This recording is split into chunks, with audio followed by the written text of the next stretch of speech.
It's 2025 and a new year means brand new opportunities. And for a lot of you out there, I know you've been thinking about one thing over the holidays, and that is starting your own business.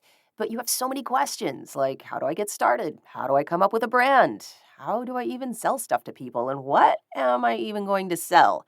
Now take a deep breath. Shopify has got you. Shopify makes it simple to create your brand, open for business, and get your first sale. And you can get your store up and running easily with thousands of customizable templates.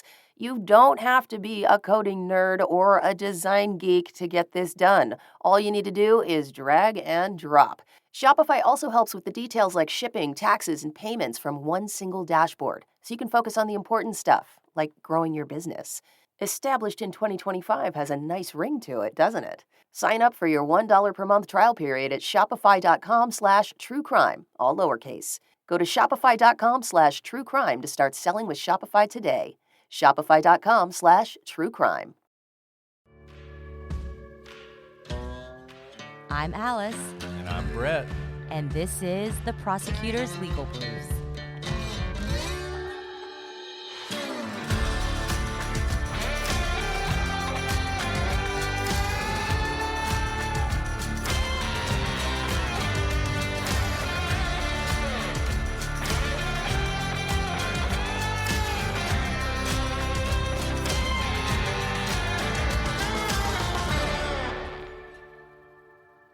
Welcome back to Legal Briefs, everyone. I am your host, Alice, and I'm joined, as always, by my perplexing co-host, Brett. Hello, Alice. Are you saying that because I can't talk and you can't understand what I'm saying? I think you're saying that, but I was saying that because of the case that we're covering today, which is perhaps the most perplexing case that I've read in recent memory. But also, I'm perplexed by why your tongue seems too big for your mouth right now. I don't know, guys. If this show doesn't work out tonight, y'all just forgive me because there's something about talking that's just not working. My mouth is just not working. It's maybe the case of the Mondays. It's just a Monday. It's not even that late. Usually we record, an hour later than we do now. So this is like early in the night, Brett. Yeah, I don't know. Maybe I'm losing it. We'll just have to see.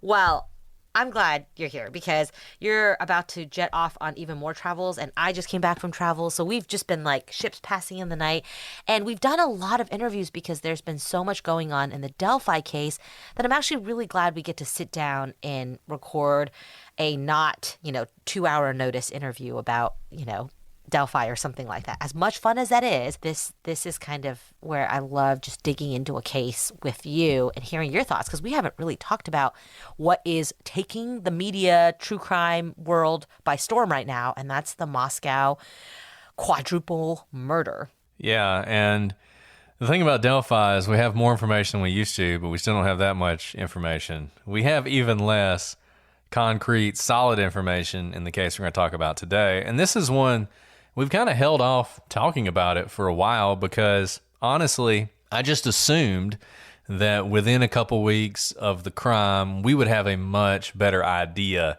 of exactly what happened and what motivated it, even if we didn't know who did it, even if the police hadn't made an arrest. And so we just kind of kept waiting, and people kept asking and emailing and DMing us and everything else. And at some point, we just decided, let's go ahead and do an episode on it. Talk about what's out there in the media. I think there are a few things we have to say just right off the bat, Alice, which, number one, there's not a whole lot of concrete evidence in this case so far.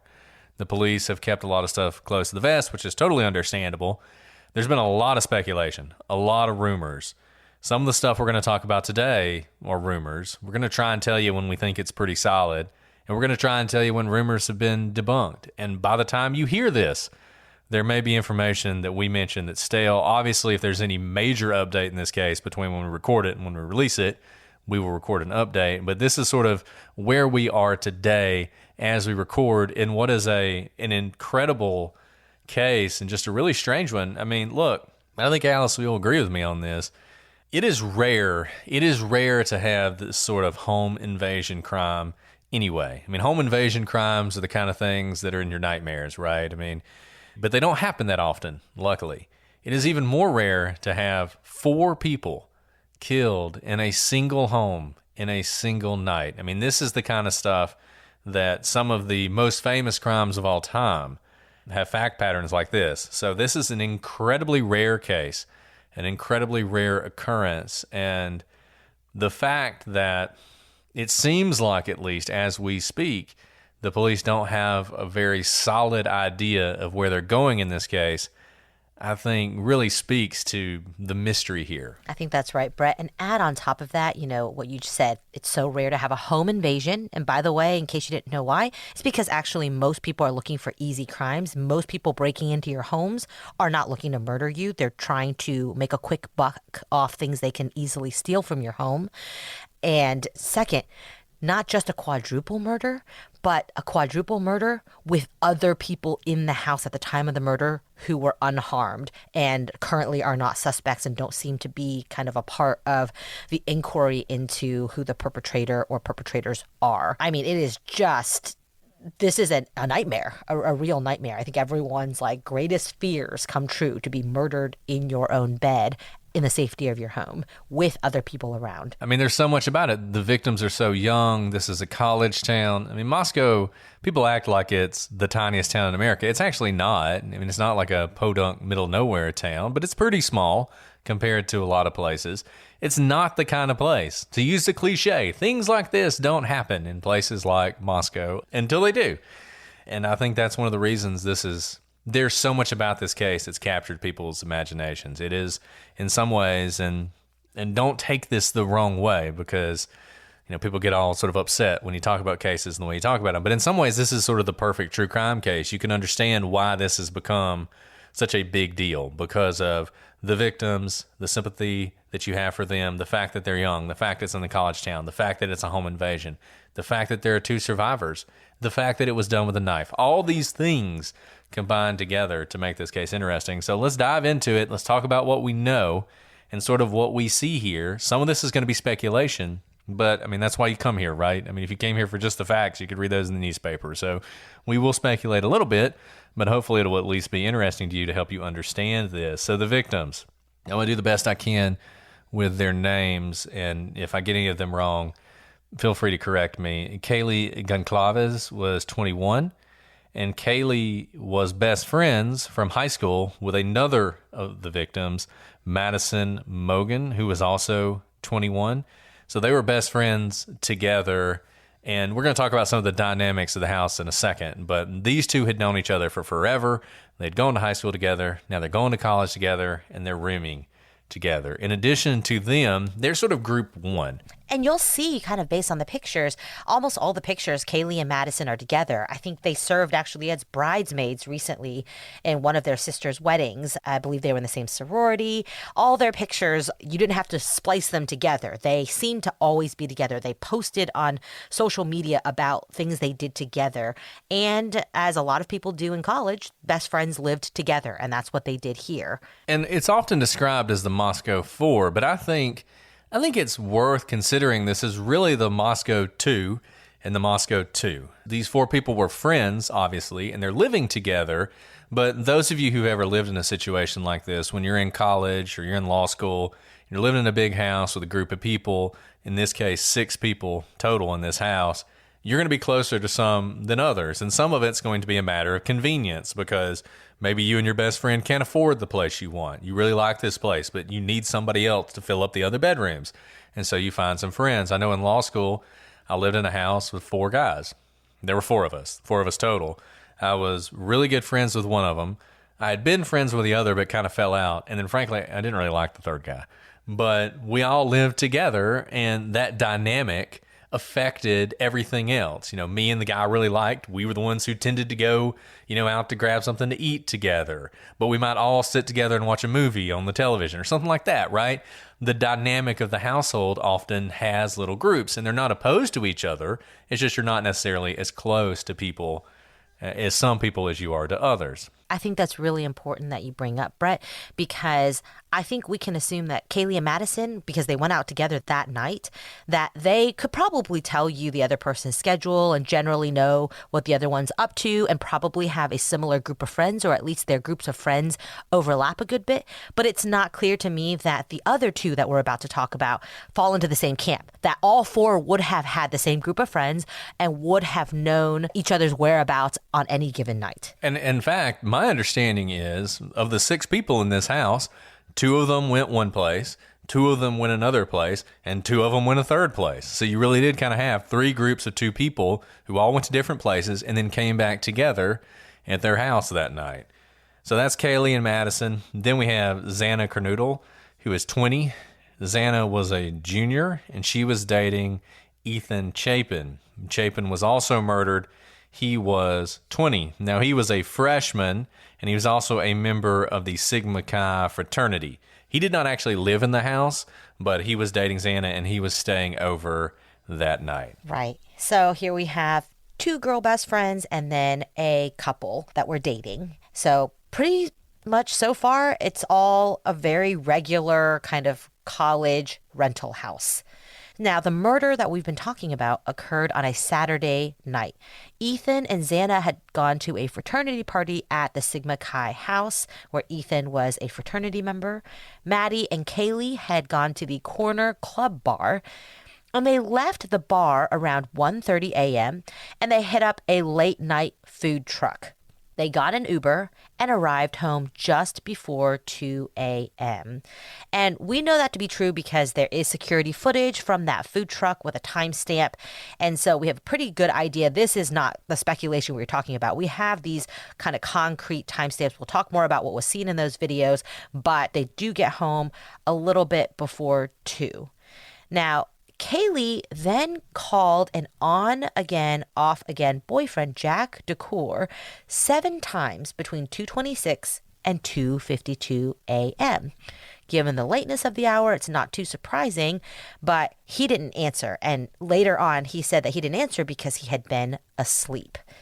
Now, even though they were currently broken up, they had dated for a very long time, for multiple years, and there may have been talks of them getting back together. So this wasn't a situation where she hadn't talked to Jack in, a very long time. I think they had been in pretty constant communication. Those things where I'm sure there are people out there who think it's weird that she's calling her on-again, off-again boyfriend in the middle of the night. It is not weird at all. I mean, she'd been drinking that night. Especially after a late night of drinking. So much so that you probably needed like a little, we call it a grease soaker upper, like getting a good greasy meal before going to bed to kind of help that hangover that may or may not be coming. I mean, were you in a fraternity? I was in a sorority in college. I was not. Yeah, I will say I wasn't as cool as you now. I don't know that I was cool, but I was in a sorority, and I will say a lot of calls are made between like the 2 and 3 a.m. hour, because after 3, I feel like a lot of people pass out from like exhaustion or from drinking. But 2 to 3, I think, especially if it's a going out night, a lot of people have gone out. They've had a good time. People tend to call exes or people that they might want to come over to hang out in a romantic sense. So I'm not saying that's what happened here, but I don't think this is that strange. So I don't know this for a fact in Moscow, Idaho, but I'm going to guess that the bars close around 2. Where I went to school, the University of Alabama in Tuscaloosa, the first year or so I was there, the bars actually never closed. And that was interesting, right? But at some point, Alabama got named like the number 2 party school in America, and they decided that was not a moniker they wanted to have, so they cracked down on it. And they went to 2 o'clock for the bars to close down. And the reason they said they were doing that is that's pretty standard around the country. I haven't looked it up on Moscow. I bet you that's basically what happened here. Is the bars start to close, they leave, they hit up the food truck, they get some food, they grab an Uber, they head back. And then once again, 3 o'clock in the morning is not that late. I mean, that's kind of the going to bed hour is what I recall from college. I can't believe that I ever stayed up that late on a regular basis, but I did. And so I don't find anything strange about these times. I don't think it's strange that she was awake. I don't think it was strange that she was calling her boyfriend. I don't think you can read anything into that. I don't think they were being held hostage and she was trying to get his attention to come rescue her or anything. No. I think what we can say for certain based on this is There was no crime before 2:52 a.m. Whatever happened after that. Yeah. So this is an interesting house. First of all, I think it's worth talking about. It's a 3-floor house. In the college town I went to, really it was like any room that could be a bedroom was rented out by the landlords and it didn't really matter. But this particular house was 3 floors. The first floor, almost like a basement, because I think the living space was mostly on the second floor, and then the third floor. There were 2 people in the house when the murders happened who lived at the house, and they both lived on the first floor. What we do know is that the 4 people who were murdered lived on the second and third floors. And so we know of at least Kaylee and Maddie, who were on the lease at the house, and Xana. That's 3 people. Ethan was not on the lease in the house, but he stayed there because he was dating Xana. The 2 people who lived on the first floor also were on the lease in the house. And apparently, I've just listed 5 people. Apparently there is a 6th person also on the lease. We don't know their names, but apparently that person was not at the house. Just to kind of give you an idea of the size of the house and how many people who may have access to the house, because each of those people probably have other friends who have access to the house. I mean, for one, my college house was, I think, never even locked. But this is not like a small apartment with just 2 bedrooms, for example. This is a pretty big rental house. Now, we do know that there were at least 2 other girls, like I mentioned, who also lived in the home. And the 2 who survived are Bethany Funk and Dylan Mortensen. And they were completely unharmed that night. And we can speculate as to why this is, but if you look at the house, and it's likely not evident that there would be 2 people living on the first floor, since if you don't know the house well, it's possible you just think the first floor, as most houses are, just have like the living space, kitchen, living room, etc. And let me say, if you look at a picture of the house too, and we'll post a picture on the website, it is a weirdly constructed house. So this first floor is it almost looks like if you look at it from the side, it almost looks like a staircase. Like you have this first floor, and then attached to it, kind of higher up, to the right. I mean, imagine this. You got like a box, and that's the first floor. And then to the right of it, you have another box that's a little higher, and that's the second floor. And then on top of that's the third floor. And if, for instance, this isn't someone who's familiar with this, and they're entering on the second floor through a sliding glass door, they might just not even think about the first floor being a living space. It may just not be something that even crosses their mind. And people have wondered, why would you kill everybody but not those 2? Well, if you don't even know there's bedrooms down there, you might not think to check.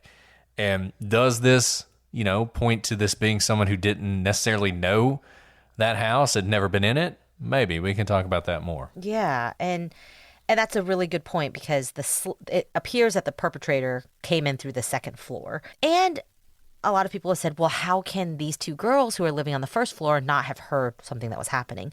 Again, this was a going out night, and those 2 girls on the first floor had gone out that night, and they stayed out pretty late in terms of, late for me, I guess not that late compared to their roommates, but they stayed out till about 1 a.m. and probably had something to drink and were probably out in terms of fallen asleep and in a deep slumber as well. And this to me is just not weird. And I don't really understand why people think this is so strange. I mean, look, I don't know if presumably a lot of you out there have drank before and have drank too much before and then fallen asleep. For me, I can be a light sleeper, but if I've been drinking, once I'm asleep, I'm probably not going to wake up until the morning. And that's just the way it's going to be. And the world can pretty much end and I'm not going to wake up. And that's just how it is. And these girls, it's not as if they were right next to what was happening. They were on the first floor. That's the first thing. The second thing, if the police are right and everyone was killed in their beds, that means that it's not just them that didn't wake up. It was 2 of the victims who didn't wake up, because whoever this is, they killed 2 of the victims. Then they moved on to the next 2. And if they were still in their beds, it means they slept through it too. So it's not that surprising that these girls would also have slept through it. That's a great point, Brett. And also remember, we noted that so many people lived in the house, and even people who didn't have their name on the lease in the house were staying over. In college, my house was pretty loud.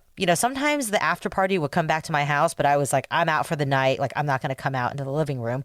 So sometimes there was a lot of ruckus in my house, especially if there's 6, maybe 7 people who regularly stay over at your rental house, and you may not even think that any commotion is something out of the ordinary. Put on top of that, you might be in some kind of alcohol-induced slumber and not inclined to be an easy waker. So again, I think so far, putting it into context of where they are in life and kind of the time of night and what was going on before, so far it seems pretty run-of-the-mill. Yeah, and I think this is a really important point. I think everything Alice is saying is really important to remember. And just keep this in your mind when you're watching the news and you're hearing people, and everybody always wants to sensationalize everything, right? Because it's better for ratings. And just pull back a little bit. This is a college place. You get used to the noise. I can sleep through things that I probably wouldn't be able to sleep through otherwise because I lived in a house not unlike this. Like I said, there were 4 of us in our part. There were 2 people downstairs. It was a house that essentially the rental person had divided into, there were 3 floors, but he sold it as the first floor apartment that had 2 bedrooms, and then the second and third floor apartment that had 4 bedrooms. But it was really one big apartment. And in fact, we knew the people downstairs. So people were coming and going all the times. The walls were thin. You could hear things all the time. You learn to ignore it. And certainly, whatever you're hearing, unless it's very obvious, you're never going to assume, is someone stabbing my roommates to death? You're just not going to think that. You're going to rationalize it away. So whether they just slept through it or whether they heard something but didn't think anything about it, I just don't think it's necessarily significant. Maybe it'll turn out to be, but I don't think it is. And I think particularly when you look at the type of crime that was committed here as we continue to go through this, highly unlikely, I think, and I'm sure, if you're on Reddit, close your ears because this is going to upset you. I think it is unlikely that 2 young women committed this crime. That's one thing I'm going to throw out there. And these 2 roommates, or 2 young women, I don't think they did this. So police believe this was not someone in the home. They believe that someone entered the home through a sliding glass door on the second floor between 3 and 6 a.m. 3 a.m. obviously because it had to be after all these phone calls were being made. Now, we've talked about these 4 people who were killed. They were actually in 2 separate bedrooms is what we understand. So Maddie and Kaylee were on the 3rd floor, and they were actually in the same bedroom, in the same bed. Ethan and Xana were in her room on the 2nd floor, in the same bed. So you can imagine someone comes in through the 2nd floor glass door. What we've heard is the police think that Ethan died first. Now that could tell you a couple different things. One could be that the person was familiar with his home and knew who would be in it and knew that it was important to go to that 2nd floor room and kill Ethan first because he is the only male in the home and he's going to present more of a challenge. Or it could just be that whoever came in, 2nd floor, they went to the first room they found, they killed the first people they found, and Ethan was the first person. Either way, they then moved on to the 3rd floor and killed Maddie and Kaylee. And I think this is really important that these 4 people were in 2 beds because I think this goes more towards someone who is like sweeping the house to kill everyone they find, right? They've made it to 2 bedrooms and they may not know that the 1st floor even had anyone who slept there because when you kill this many people out of the 2 beds, it seems more like a total elimination rather than a targeted attack at one person. Because think about it, if the target were someone on the 2nd floor, why go to the 3rd floor? Why risk being caught? Do your business of whoever you need to finish. Maybe finish off the person who's the only witness in the same bed on the 2nd floor, but then run. And it seems highly unlikely that if they were targeting Maddie or Kaylee on the 3rd floor, that they did a double oopsie because clearly one of those people, Ethan, was not Maddie or Kaylee. He's a man, not a woman. It seems strange that they would oopsie kill 3 people before they finally got to the right person. So what I'm seeing so far is just like someone who's sweeping a room almost like military-like to eliminate every living person that they see along the way. And as we're going to talk about, there's been a lot of speculation that Kaylee was the focus of this attack. But what Alice says, I think, makes a lot of sense. If Kaylee is the focus of this attack, then I think it almost has to be someone who wasn't very familiar with the house, that knew she lived there, but that was all they knew. And so they went in there planning to kill her. They went in the second floor. They found the people on the second floor. They killed them. It wasn't her. And so they went to the third floor. If this is someone that knew her well, if it was someone that was intimately familiar with her, I don't think they would have done that. I think they would have gone directly to the third floor and killed her. The only possible exception to that is if they were so depraved that they thought, I am willing to kill everyone in that house to get to her, just to prevent the possibility that the people on the second floor would wake up and confront me as I fled, I'm going to go ahead and kill them too and eliminate them and then go for her. And if you're going to do that, might as well cover all your bases and kill the people on the first floor too. If you were so intimately familiar with Kaylee and her living situation. Yeah. I mean, it's just walking through that and the fact that did you do it with a knife? As we're going to talk, we're getting a little bit ahead of ourselves, but you think through this, if you're prepared to kill multiple people, I mean, to me, a knife is not the type of weapon I would use, but I guess if you use a gun, it's loud. I don't know. It's all speculation there, but nevertheless, let's keep going. So I've read 11, I've read noon. We'll go with it around noon. Someone calls 911 to report an unconscious person. And this is all very strange, but I think some of this may be just, we don't necessarily have the best information here. So we don't necessarily know exactly how this went down. We just know what's been reported. It's been reported that this was an unconscious person. That seems a little strange to me because what we do know for certain is this was a very bloody crime. So I don't know how you would walk into one of those rooms and think somebody's just unconscious, but that's what's been reported.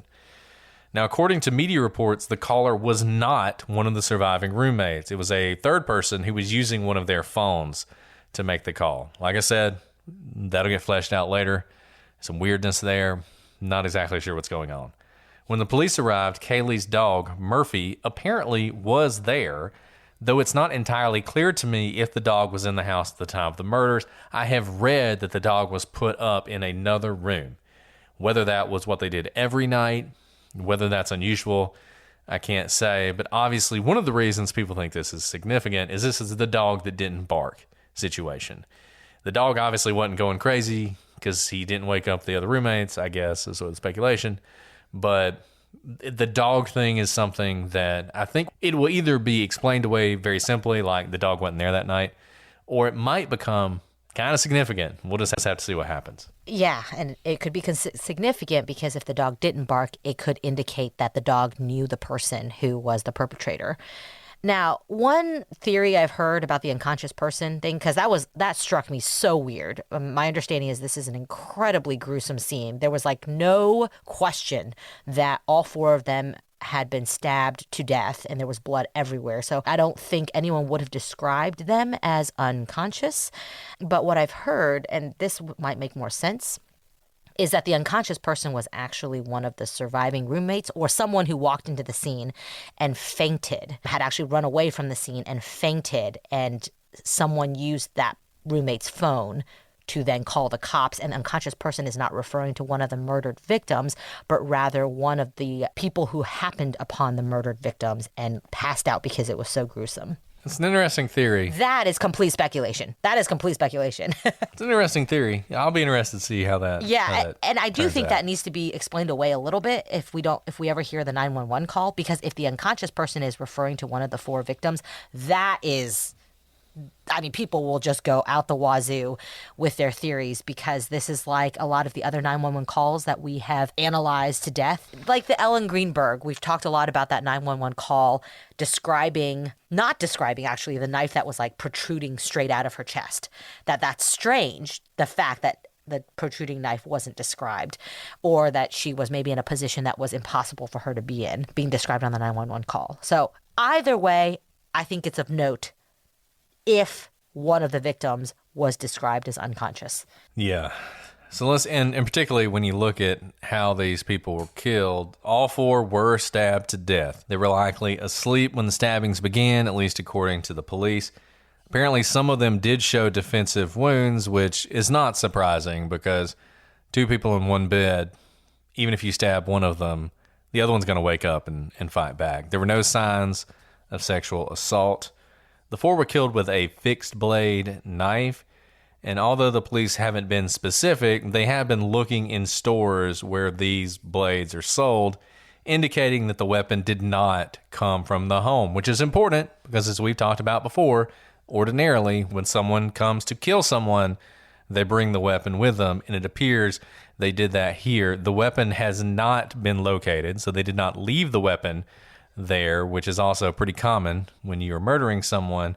You don't leave the weapon behind because you don't want to leave evidence of yourself. And I'm thinking of several cases we've covered where neither of those things are true. And what does that indicate? It indicates that someone inside the home did it, but you don't have that here. According to some reports, the police believe the knife was a K-bar style combat knife. Now, this knife was invented by the Marine Corps, is my understanding, but it is a very popular knife. If you're into knives, I mean, this is the kind of knife you'll have one of these. Having said that, it's a combat knife.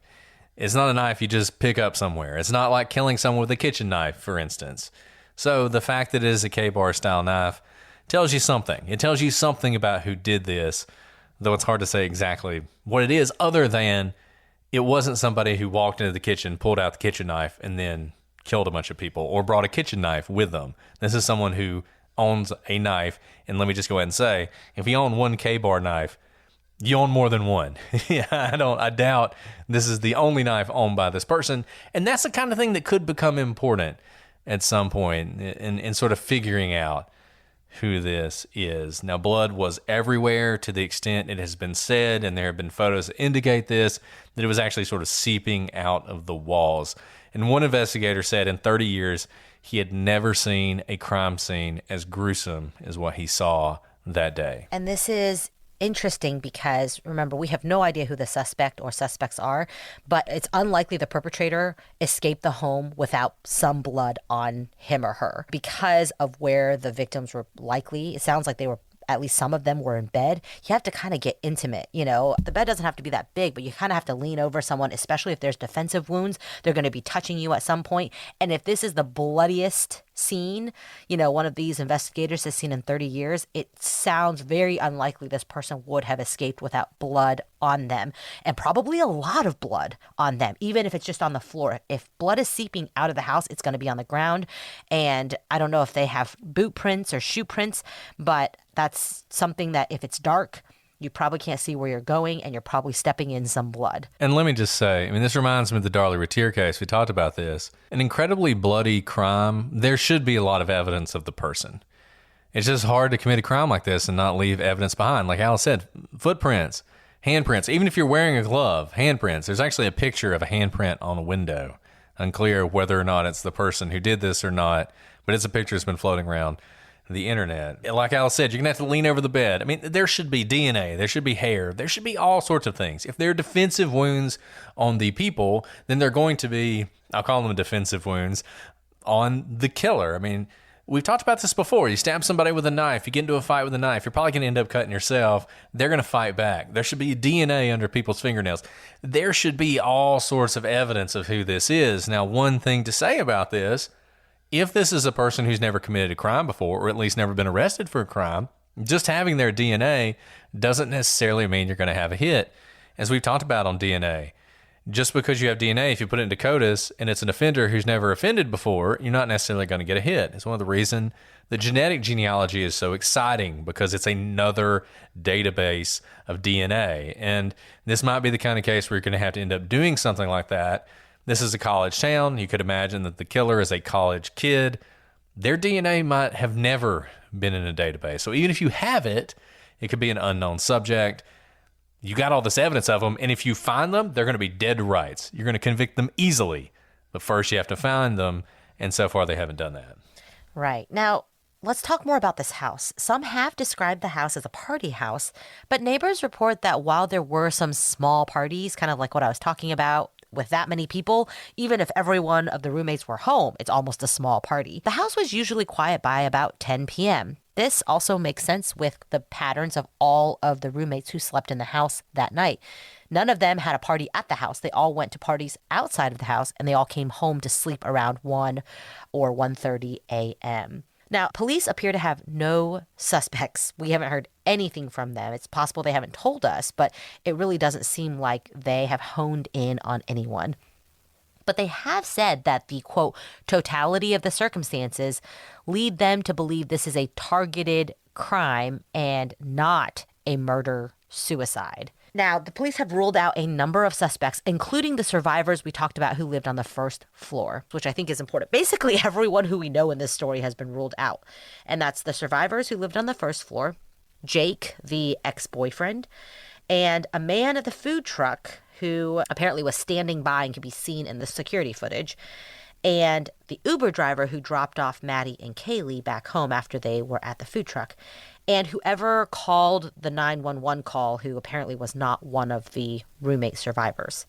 There are rumors that Kaylee had a stalker, but those suggestions are unconfirmed. They seem to be coming from other sources, not the police. They are coming from other students at the university, from anyone who's willing to talk to the media.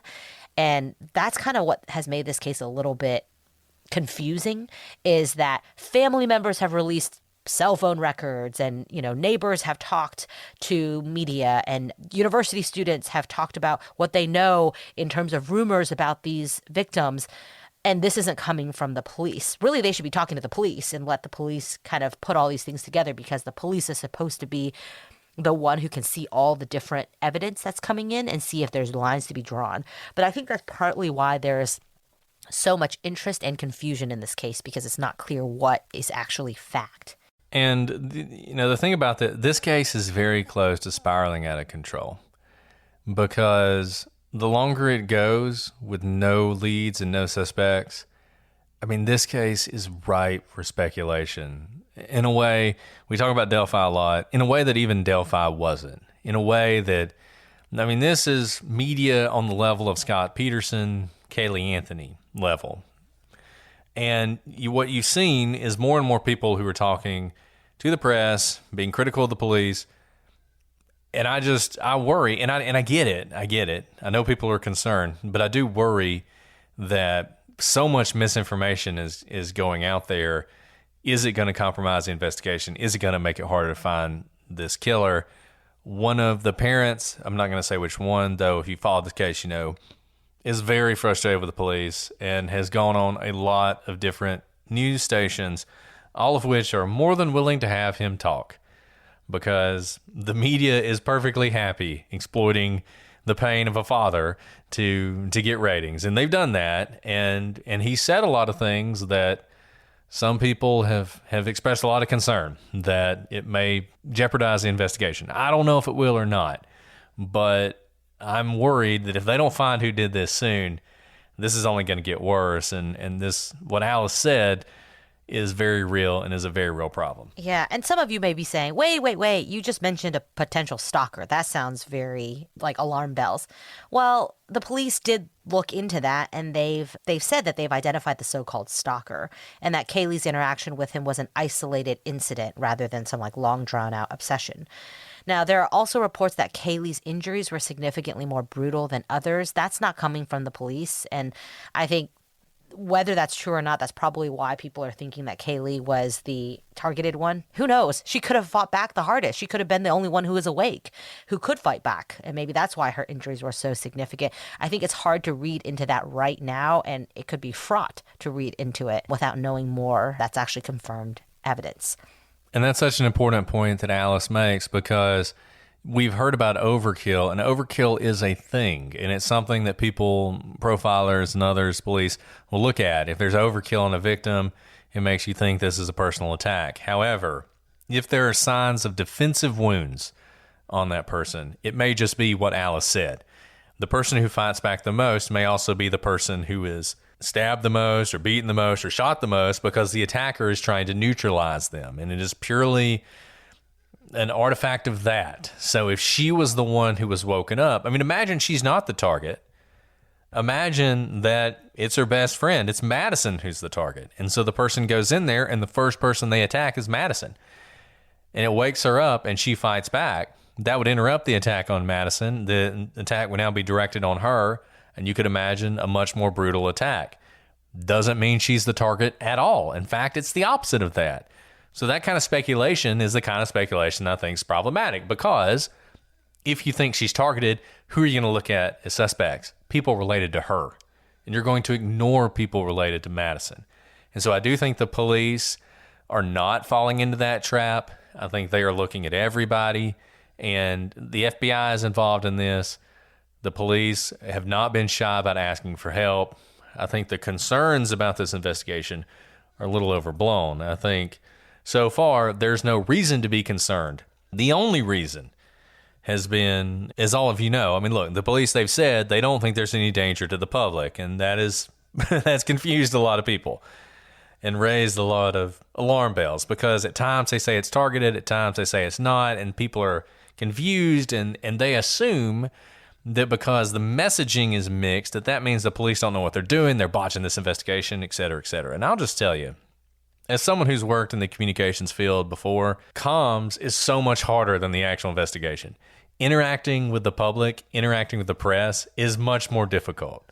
So don't read into their flubs with the press and assume that means the investigation itself is not going well. These guys know how to investigate a case. They may not be ready in Moscow, Idaho for the press crush that's happened in this case, but they know how to investigate a case. So don't assume just because sometimes their public-facing interactions don't inspire a lot of confidence, don't assume that means they're not doing a good job in the actual investigation. Yeah, I think that's right, Brett. But time is ticking. Weeks have passed by, about a month has passed by, and there doesn't seem to be much movement. And just so you know, in an investigation, a month is not a very long time. Obviously, with something so gruesome as 4 young people, murdered in their beds, people want answers, especially if it means that they need to be afraid for their own lives. But I do think that this case can quickly spiral out of control with all the people talking to the media and kind of all the armchair detectives. So we'll see what happens, and we'll give you any updates that we can. But we thought it'd be helpful to put all of this evidence all in one place, what we do know and what is speculation, so that you guys have it at your fingertips. Yeah, and look, I hope this case is solved quickly. It is interesting to me that it hasn't been solved up to this point, because you would think if this was someone who knew them, it shouldn't be that hard for the police to figure it out. It's usually not. When somebody is killed by people they know, it's usually pretty obvious, and the police usually pretty quickly identify that person and move in on them. That hasn't happened here, and that does raise the possibility and the specter of a serial killer or some sort of other random attack. And I understand why that is, but I'm going to go out on a limb and say that at the end of the day, whenever this crime is solved, it will be someone in that community, and it will be someone who is familiar with these folks, even if they weren't familiar with the house. And the crime will never make sense, because murdering 4 people never makes sense, but it won't be a random attack, and this won't be a serial killer. I'm going out on a limb there. But that's sort of how I think it's going to end up. And obviously, we will continue to follow this case. This will not be the last time we talk about it.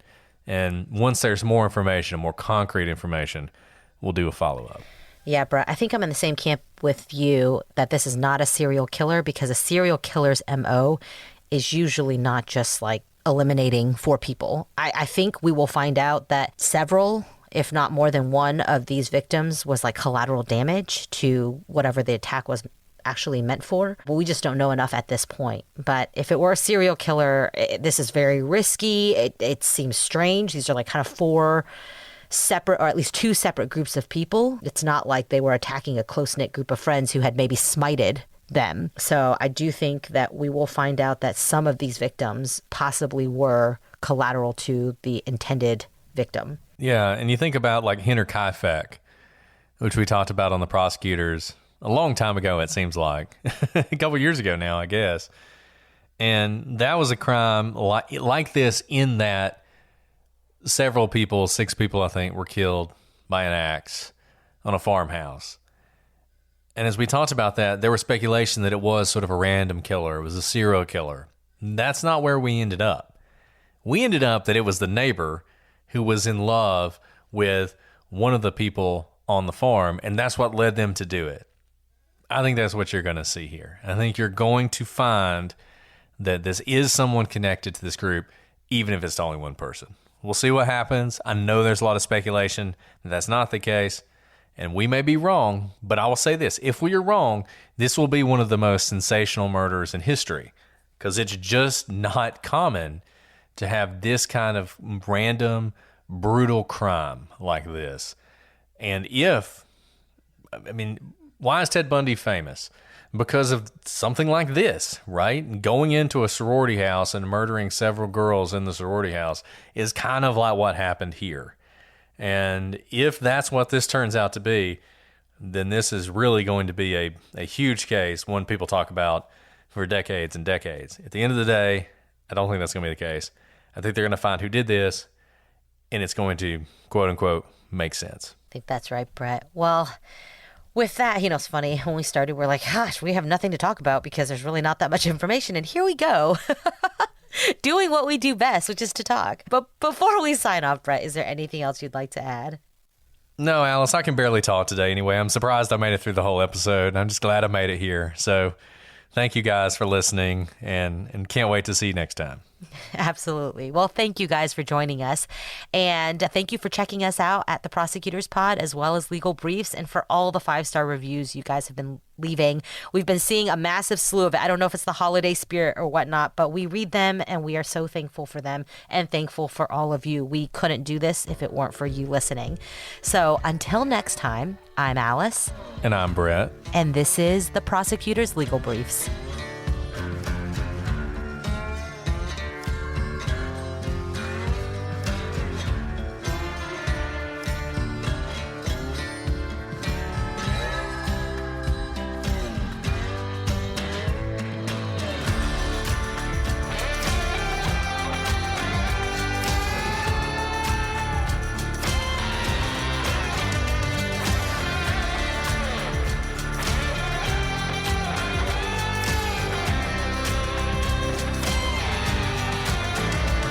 I've heard it pronounced a couple different ways, but I heard one where it seemed like people knew what they were talking about, and they pronounced it Goncalves. And they had the dad on, and they introduced him as Goncalves, Okay. and he didn't correct them. Okay. So I'm sure if it's wrong, someone will correct us, Okay. but maybe just note Sounds good. that we think that's the pronunciation. Yep. Okay, let's start. Because I think you need to go to sleep. I need to do something. We're going to get through this, and it's going to be fine. Okay. I'm not tired. I just can't talk. It's I've okay. lost my talking Maybe. ability.